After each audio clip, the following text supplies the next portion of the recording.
The Michael Hatfield RE/MAX team presents Real Estate and More. Bay Area real estate is different than in all of America. And why? What's up with home buyers? What's on sellers' minds? How is the market? And much, much more. Now, here's your host, Michael Hatfield. Good morning. My guest this morning can best be introduced as an experienced television and radio talk show host, a financial planner of some 30 years, an author of a book that he did regarding financial planning, and an experienced world traveler. I've asked him and his bride before they left on this recent trip when they visited India, Dubai, Turkey, Greece, and its islands, Italy, and Africa, to come back with some ideas regarding housing and how it fits into the retirement industry. That's what exactly he has done, and we're going to talk a bit about that today. There's no possibility anybody knows any more about retirement and great ideas and places to retire than our guest, Mr. Pat Vitucci. Welcome, Pat Vitucci. Michael, thank you so much for having me today. It's my pleasure. In fact, it's a little bit different. Usually I've been on your show, and now turning around and you're on this fledgling guy's show, coming out, trying to make things happen. But our focus today is on places that people could go to retire and how it connects to real estate and how important real estate actually can be. We're going to start with the Bay Area and go from there. So many folks at retirement age contemplate moving to other states, perhaps other countries, for financial reasons, taxes, cost of living, politics, and sense of community, and a host of other reasons. The last I heard, more than 300,000 folks annually are moving out of California to elsewhere locations, and state taxes are just one reason. What states are you aware of that have no state taxes, Pat? Well, it's interesting. When I've been consulting with soon-to-be retired couples or already retired couples, and certainly we know, living in the Bay Area, a large preponderance of somebody's net worth is locked into their home. Those expensive 2x4s we bought for $69,000 30 years ago is now, $1,269,000 or whatever that number is. It's a big number. So it represents kind of an inordinate percentage of somebody's net worth. And so the question is, have you been diligent in funding 401ks, IRAs, along with the growth of the value of your real estate? As we know, through our 30 and 40 year work career, lots of issues come up that will compromise your ability to keep pounding away at your retirement monies. And so depending upon your trail that you've left behind, and kids and healthcare and all the other issues, and maybe taking care of your parents, you wake up and you're 65 or 67 or 70 years old, and you say, okay, here's my financial net worth picture. And you've got some 401ks, some IRAs, maybe some annuities, and then you've got real estate. And so you've got to now conclude, what do I do next? And so a whole collection of issues comes into play about your decision whether you stay in the Bay Area or whether you move elsewhere. And certainly your interest. What are you a golfer? Are you a fisherman? Do you like to go to the library? Do you like to watch soap operas? All those issues are what I define as what are your interest levels and for you, and or if you're married. What about weather? Do you like the weather you're living in the Bay Area, or would you prefer something warmer, colder, whatever? Certainly a big issue, probably the biggest issues, is healthcare. We all know healthcare is important, and America does have the best healthcare system on the planet. People come from many other countries to utilize our healthcare system. Politics, are you okay with the political climate of where you live? That can sometimes be very annoying, or sometimes very, very comfortable. And the cost of living. We know California is very, very, very expensive. We know that. So how does that tie in to your net worth and your cash flow? Sense of community and your family connections. If you left the area, would you leave your family behind? And would you leave your community behind, all your friends? So all those things, Michael, kind of ties into kind of the basic rudiments of the geography. What about the geography of where you want to be? And you've been in real estate for many years, and you know the Bay Area is hard to beat in terms of climate, in terms of healthcare, right? You cannot. The first one that I think you mentioned is that in the Bay Area, we have this opportunity to make money while we sleep. And I think that is something over time, and I can't actually quantify the time, but let's just say within a 4 to 10 year period, no matter where the values of homes have been, they're going to improve and increase. And while you sleep, home appreciation is what will put money into your retirement package. And generally speaking, that's usually come out a pretty big number, I would think. So the Bay Area has it. Many other areas do not. We can talk about other states such as Nevada and Texas and Florida with no state income taxes. They do have that benefit, but yet at the same time, to find that level of appreciation that we have here, the money while we sleep, a factor, you just don't have it. Yeah, I have a college buddy, went to Indiana State and married a local gal there. Didn't know you had any friends. Well, I've got a couple. I don't like to brag about the couple that I have. In any event, he bought his house about 30 years ago for $200,000. And I talked to him recently. It's now worth $325,000. So that's kind of emblematic of what we see outside of California. We just don't understand.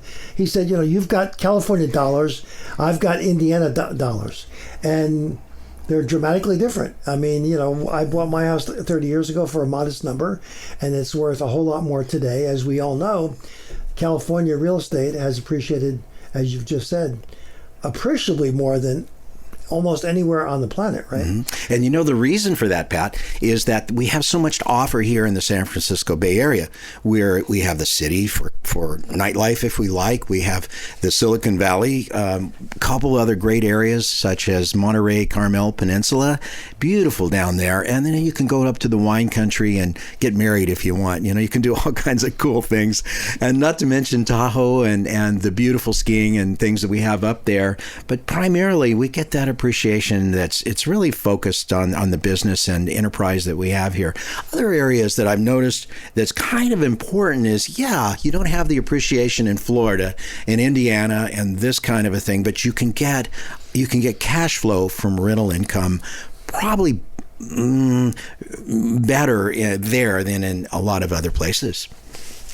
Yeah, I mean, where else in the world can you ski in the morning and play golf in the afternoon? I mean, that's it's a pretty unusual concept. And so that's why the Bay Area will continue to be a magnet for wealthy people. I just read an article the other day.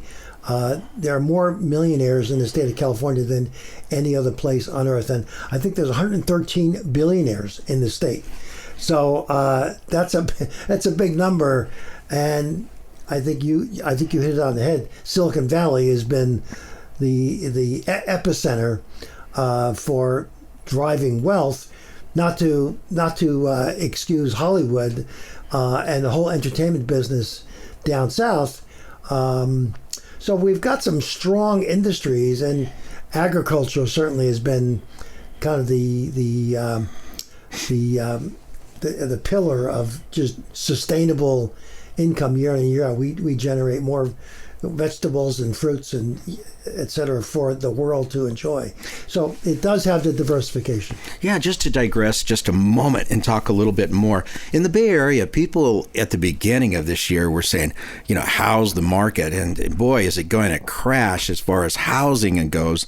And I would say, I don't think so. And the reason is we have seen so scarce of housing inventory for sale that it's it's just put all of the sellers or potential sellers saying, if I don't get a decent number for my home, I've already refinanced it or paid it off, and I've refinanced it at a very low number. Why should I move? And then you got the buyers, which are primarily made up of the new generation, as we call it, or the millennials, that are people working in Silicon Valley, and they're driving a Tesla and 2 kids and a family, and they're looking at things differently. They're more concerned about those interest rates than they are about that aforementioned benefit of housing appreciation. Housing appreciation, making money for you while you sleep, not to mention the tax benefits that you have of owning a residence.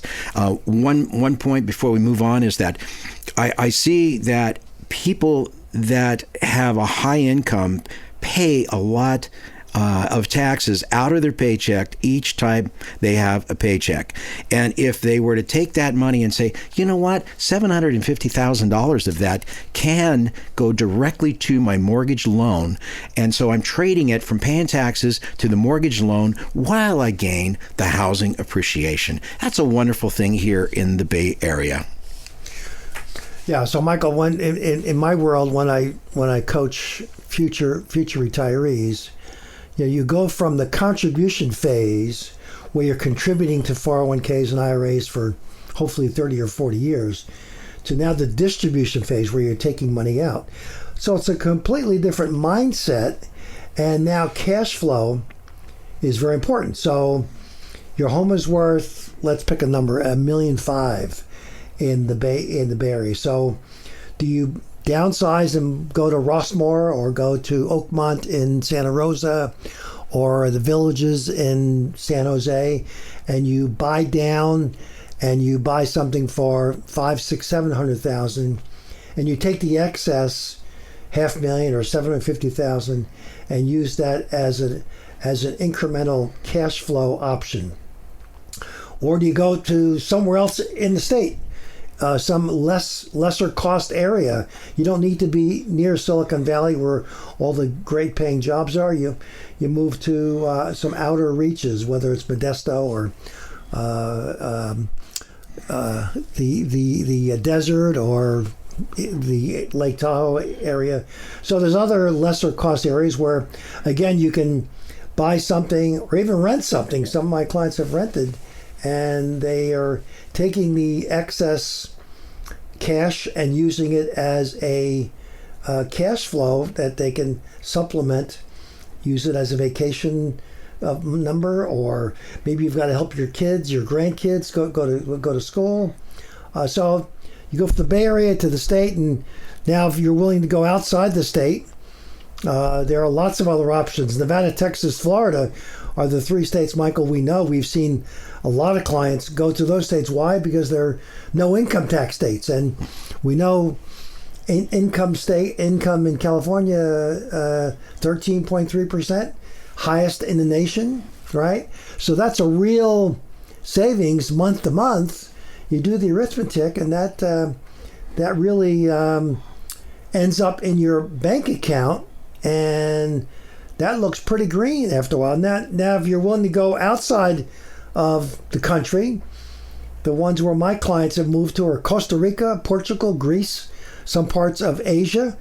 Wow, now you're really talking about not only buying a house on the beach or up in the mountains where you ski, but now you've got a gardener and you've got a chef and you've got lots of other accoutrements that you just don't realize how well you can live in some, even Mexico.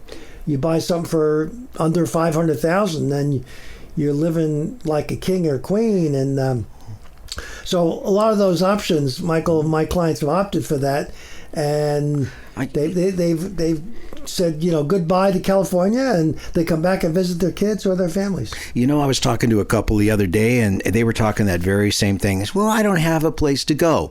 the point is that if you sell and you've got $1.5 million value in your home value is $1.5 million, and you sell it, you can put away, $500,000 to $1 million into your bank account. You have the ability to go anywhere that you want, do anything you want. So you could retire to a specific destination or to multiple destinations, or you could rent for a while till you determine exactly what you want. Just put your stuff in storage, and obviously you sell your home and you have that type of proceeds from the sale, you have the funds to pay for the storage without too much pain, and then I'll look around and find out what you would like to do. The simple math is, if you sell your house for $1.5 million, and let's assume there's no mortgage, and you buy something for $500,000, you've got $1 million left over, and you take 5, 6, 7% income. That's $50,000, $60,000, $70,000 a year to supplement your Social Security, if you're blessed enough to have a pension, and or the proceeds of your IRA or your 401k. Wow, now cash flow looks a lot more attractive now that I've cashed in my expensive 2x4s in the Bay Area. One of the things, you keep thinking about this is that healthcare is extremely important. And so you're going to have to find a place that has enough of those attributes that you're going to be happy. Healthcare, you could move to Scottsdale. You could move to any other area that you would please. But one area that's so important for people and for human beings is the sense of community. Heck, when I retired from the airline business more than 20 years ago, I found I didn't have any friends that were located all the way around the globe, everywhere. They're up in Cincinnati, or they're down in Charleston, or they're there, or whatever. The sense of community is so very important. And it's something that you're going to have to ferret out if you retire and you have the proceeds from your home and you're using that as a pole vault stick to get you into a suitable retirement environment. I got to say that sense of community is unbelievable. We had one vacation. We went with a friend, a couple of ours, to Italy, and he was born and raised in Italy, and we went to this little village in the back up behind the city of Lucca, and the whole village extended themselves to us. They were remarkable because they were so self-sufficient. They could grow their own olives. They could grow their own grapes. They made their own wine. They had a master that took care of the pigs in the area, and at the end of the year they would slaughter the pigs, and they would make the prosciutto and the sausage and everything that they did, and the cheeses. It's just so remarkable, and the hospitality there was so grand. In some places, it's not that suitable for people like me. Me, I've only got one friend. That's my wife, and maybe you on occasion. It's interesting when you travel, and part of my job, I always felt as a financial advisor, to visit other countries so I can better coach my soon-to-be retired clients. And so we've been blessed with traveling to Dubai and Italy and Greece and Africa, and I always kind of poke my head in a realtor's office and kind of say, give me an idea of what a 3-bedroom 1.5 bath house would look like, and whether it's on the beach or in the mountains or whatever. And so I can come back and kind of coach my clients. Well, if you move here, if you move there, your cash flow is going to be amplified. But keep in mind, you're going to leave your family and friends behind, and if you're not outgoing and willing to join clubs and get involved in just what you described, get involved in that little village, you may be unhappy and you find yourself wanting to come back, or you miss your grandkids. So all those things, it becomes the fabric of that decision that has so many moving parts that it's not easy. And I think you hit on it. Maybe you rent for a year. You think you really want to move to Mexico. Well, maybe you rent for a year or 6 months and see how it feels. When it feels good, then you could always buy. But there are people who have moved to what appear to be, Hawaii. Take Hawaii. I think something like 70% of people move to Hawaii after 1 year leave. They get rock fever. It's a beautiful place. It is paradise, but you're fairly isolated. You're on an island. There's no baseball teams to go see, no football teams, not much theater. You can't ski too well in Hawaii, so it's limited. If you love the beach, gosh, it's no better place on the planet. But it is limited, and sadly, I think something like 70% of people move back to the mainland. So it's all those things. Maybe you love to go on vacation, and your mindset when you're on vacation is very different from when you live there. So Mexico is a great place to visit, but do you want to live there? And so all those things are emotionally have to fit. Yeah. One thing that comes to mind with me is that people constantly ask us, hey, how's the market? Well, I have to say it again. There's more than 50,000 markets, housing markets in the United States. And then there are sub-markets which are by price range. So, for instance, $700 to $1 million, and then there's another range from $1 million to whatever. They move around a bit. But the market is like the ocean, and all of the home values are in that ocean. If the market is robust, like we were predicting back in 2017 when we had our financial crystal balls out and probably didn't know, but we saw something coming. Right now, we have a very limited inventory. You put any demand to that housing inventory, the prices are going to go in even higher. So if you're really willing to look at the market today and you're really willing to sell your property today, you're going to get a very reasonable amount of proceeds from it to use in your retirement. So then the question is, what's the next chapter of your life look like? What do you do with those proceeds? And that's the pivotal question that we all come to when we finish our work life and we go into hopefully a long retirement life. And gosh, it's just a whole new wonderful chapter that people move into, and it's the enjoyment years. You've worked hard for many years, and now you get to go out and do what you want to do, and the freedom of having time is incredibly freeing. And what do you do with the financial aspects of your life, and does it tie in emotionally, and is it comfortable for you based on those critical decisions that you make? And Michael, you and Nancy have been doing this for a long time, and you've been able to coach a lot of clients that go from the big house to the little house, or vice versa. Younger couples who go from the small, modest homes to their dream home. So you're in that transition process as well, and you've integrated that coaching beautifully. Wow, thank you so much for that. Now, you just came back from Greece. I know you and I, prior to your departing, we talked about Greece, we talked about Portugal. Awesome countries, I understand, and you can live for like a third of what it cost here. Yeah, it's... Tell me about your observations in beautiful Greece and the Greek islands. Greece was amazingly beautiful. Santorini and Mykonos are just, incredible little towns. You can buy a really nice place, oceanfront, for $300,000. And I mean, it's just ridiculous. Now, you've got a different culture. The cost of food is a fraction of what we pay here.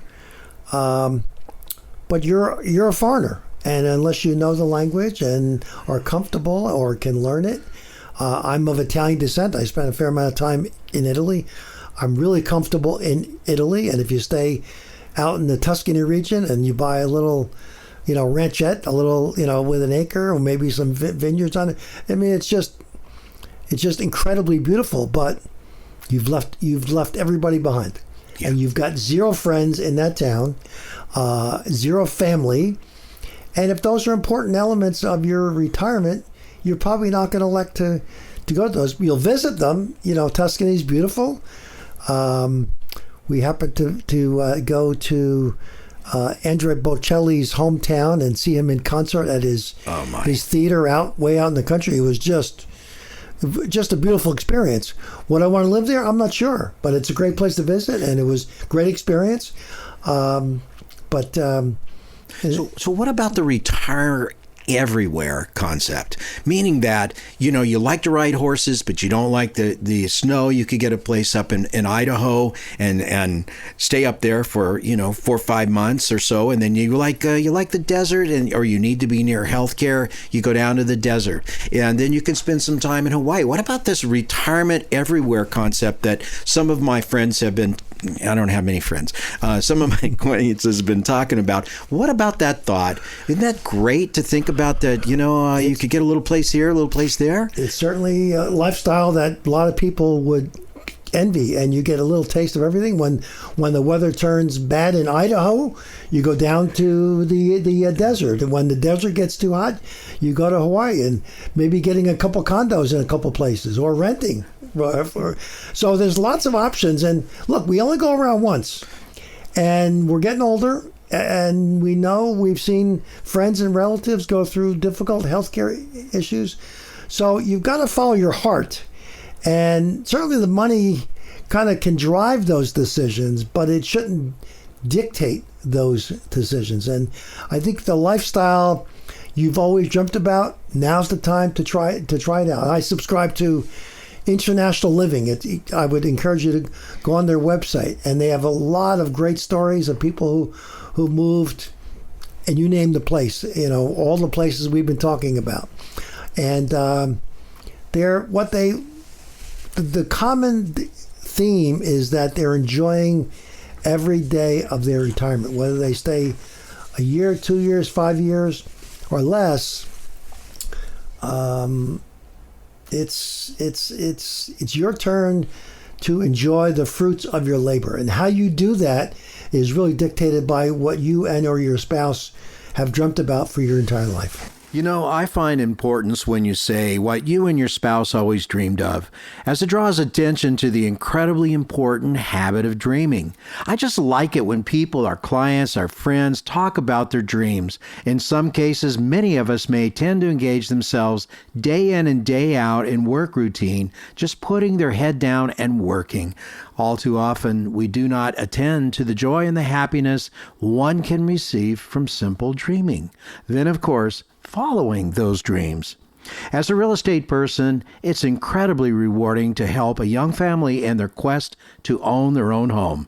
They look, they search, they plot, they plan, but most of all, you can see that they dream.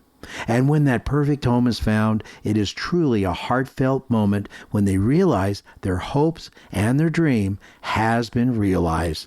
You have to dream a dream for a dream to come true. People of retirement age can dream too. It just may be a forgotten endeavor. It is important to dream about what makes one happy, as sometimes as we grow older, we simply forget to dream. Dream and go after your dreams while health still allows. You are listening to Real Estate and More. We're going to take a short break, and we'll be back momentarily for more with our special guest, Pat Vitucci.